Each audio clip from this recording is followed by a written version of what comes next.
Bom dia a todos. Prazer enorme. Queria cumprimentar o senador Hélio José pela iniciativa, o senador Paulo Paim, presidente da CDH, meus companheiros de mesa, aos senhores aqui do plenário. A verdade é que a comunicação pública tem tido no Brasil o que a gente chama de síndrome da atrofia, né? Nós temos vivido, desde os anos 30, uma tentativa vitoriosa do mercado se impor à comunicação e, ao contrário daquilo que foi formulado por Roquete Pinto, criador do rádio brasileiro, em 1922, com a primeira transmissão, o rádio não se tornou público, né? Ele não conseguiu manter um interesse do Estado brasileiro no sentido de que houvesse investimentos. Esse investimento só aconteceu já na segunda fase do governo Getúlio Vargas, quando houve a compra da Rádio Nacional do Rio, e que se tornou estatal, e, portanto, houve o primeiro processo de rádio pública, que, na verdade, nem era pública, porque ela tinha comercial, ela tinha uma série de outros instrumentos, e que era realmente a serviço do governo federal. Mas ela era uma emissora com board, com conselho, com presidente remunerado, com todo um processo igual a uma emissora comercial e mantida pelo Estado, em grande parte, mas mantida também pela recursos operacionais.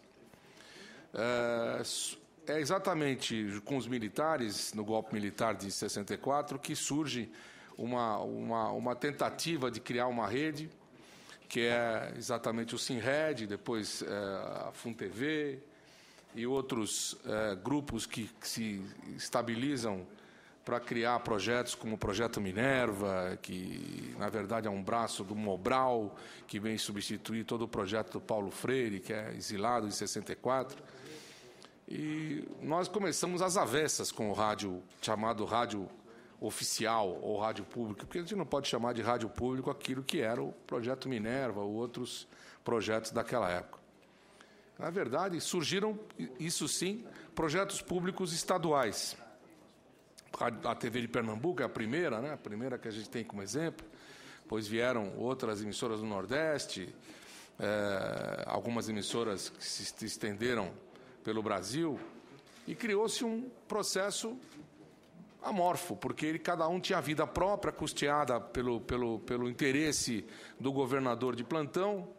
Terminava o seu mandato, podia ser que os grupos continuassem ou não, os projetos continuassem ou não, não havia uma política de programação, e sempre foi considerado pela população e pelo telespectador brasileiro, e pelo ouvinte brasileiro, o rádio público e a TV pública como algo à parte, e no qual as críticas cresciam sobremaneira em relação à sua atuação pela área do mercado, e isso ultrapassava as opiniões apenas dos corredores nas televisões comerciais e rádios comerciais para ir para os editoriais de jornais, artigos assinados. Até hoje a gente os encontra.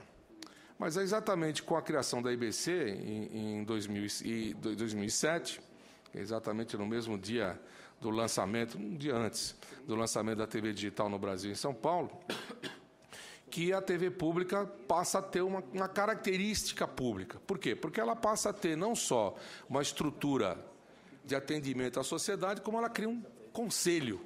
E esse conselho passa, então, a TV Cultura já o tinha, vamos lembrar, né? A Cultura foi a primeira a criar esse conselho, e faz-se um esforço para que todos os parceiros também, para adentrar numa futura rede pública, tenham esse formato no qual a sociedade pode opinar sobre a sua programação, e que tire o risco de uma programação chapa branca, de uma programação meramente de apoio, de suporte a políticas governamentais. E esse esforço tem sido um esforço muito difícil, porque se no início houve bastante verba, houve bastante apoio e investimento, claro, a situação hoje não é a mesma, por vários motivos, mas o principal deles é econômico. E, mesmo assim, nós estamos numa luta enorme de expansão da rede. Isso vai ao encontro do interesse do atual governo, e especialmente do Ministério das Comunicações, que vai ter a palavra logo após, e que nos dá a possibilidade de sonhar com essa rede expandida. Essa rede expandida é uma rede na qual se mantém as mesmas características das emissoras parceiras, de produção e de fluxo de programação, e, evidentemente, isso abre um outro espaço fundamental que está regido pelo Decreto 5.820, de 2006, que é o da criação da TV digital no Brasil, sob o ponto de vista da adoção do sistema ISTB, com modificações tecnológicas brasileiras, na verdade, modificação brasileira, porque é o Ginga. E é claro que essa definição tem a ver com tecnologias que nós incluímos, mas que não são originais do Brasil, mas que foram incluídas a despeito do sistema japonês, que é diferente do nosso. O MPEG-4, por exemplo, a questão do áudio, a questão dos frames, né? A gente usa 30 frames, eles usam 15. Quer dizer, é uma evolução do sistema, mas não especificamente uma contribuição do Brasil, né? Já que a gente se recorda, foram gastos 60 milhões de reais para desenvolver, através de consórcios, pelo governo Lula. Isso foi em 2003, quando se criou o SPDTV, que é o Sistema Brasileiro de Televisão Digital, se criou essa possibilidade de termos esses recursos voltados para iniciar para a ciência e para o experimento. Se fez 112 instituições se juntaram, foram 23 consórcios, 1.500 mestres e doutores. Foi um grande movimento que até hoje tem repercussão nas próprias universidades, nos cursos de engenharia, né? Porque houve uma equalização do conhecimento. Isso foi uma coisa muito interessante. Deveríamos fazer isso em outras áreas, né, no Brasil. Viu, senador? Foi uma iniciativa que a gente tem que aplaudir. E, diga-se de passagem, nós pedimos ao ministro André Figueiredo, eu quero fazer isso aqui de público para ver se a gente encontra apoio. É uma ideia que acho que várias pessoas vêm discutindo sobre o rádio digital também, para que a gente possa...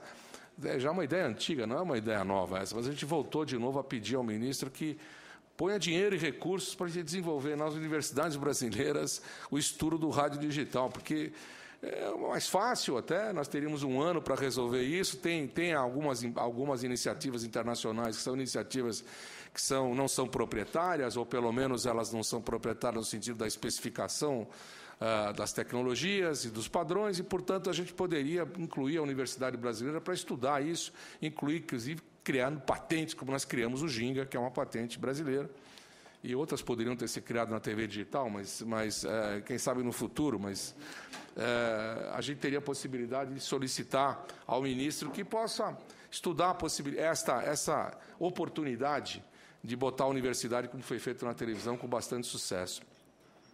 E aí chegarmos também a um ponto importante de que a gente precisa trabalhar o canal da cidadania, porque o canal da cidadania é também criado no Decreto 5.820, ele tem essas características de atendimento àquilo que é um velho sonho das emissoras comunitárias, e tornar-se também uma emissora aberta, emissoras abertas. Então, são essas as possibilidades que nós temos. A expansão da rede pública pela IBC, porque eu acho que é fundamental que a rede pública possa ter penetração em todo o Brasil, e aí vai um alerta, nossa preocupação lá no GIRED, nossa preocupação junto ao ministro também, que conversamos através de uma oportunidade que nos deu o ministro Edinho de conversar com o ministro André Figueiredo numa audiência, e pedir a ele para que não esqueça da possibilidade de trabalharmos juntos para o interior brasileiro receber TV digital também, porque não está garantido que nós, a partir de 2018, tenhamos o mesmo empenho que vai ter o GIRED, vai ter todos nós agora para as cidades acima de 100 mil habitantes.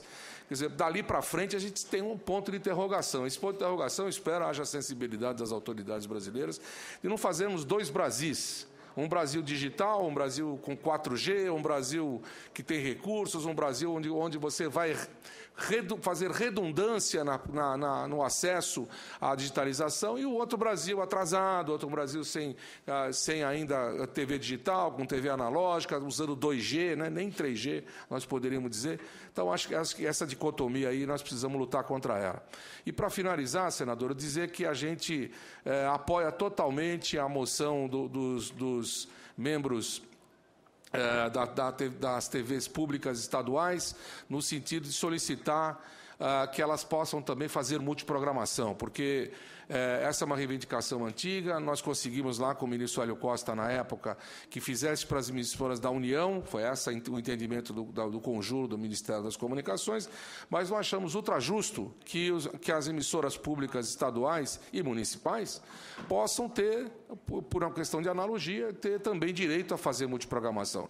Nós somos contra, e claramente somos contra, estudando caso a caso, claro, as emissoras de fundações privadas, porque a gente acha que teriam que ser estudadas as possibilidades ou não delas não serem convertidas amanhã em um balcão de negócios e, portanto, ser vendidas aí para outras instituições que redundariam em proselitismo e, portanto, a gente é redondamente contra esse tipo de postura. É isso que eu tenho a dizer. A IBC está com bastante esperança, agora nessa nova gestão do ministro André Figueiredo, de nós continuarmos o projeto do ministro Berzoini, de expansão da rede, de apoio às emissoras comunitárias na TV da cidadania, no apoio à interatividade, porque nós estamos com um projeto na rua importantíssimo que vai chegar à população. Espero que isso também não seja modificado, porque há quem diga que nós vamos, com o interior ficando de fora, nós vamos incluir o que ele chama de cadastro único dentro dos 100 mil, da cidade de 100 mil habitantes. A gente não sabe que número é esse, mas, infelizmente, ficaria de fora exatamente o número maior de brasileiros que precisa desse espaço de interatividade. Então, essa é uma discussão da sociedade que eu acho que precisa fazer. A IBC tem uma posição clara a favor disso.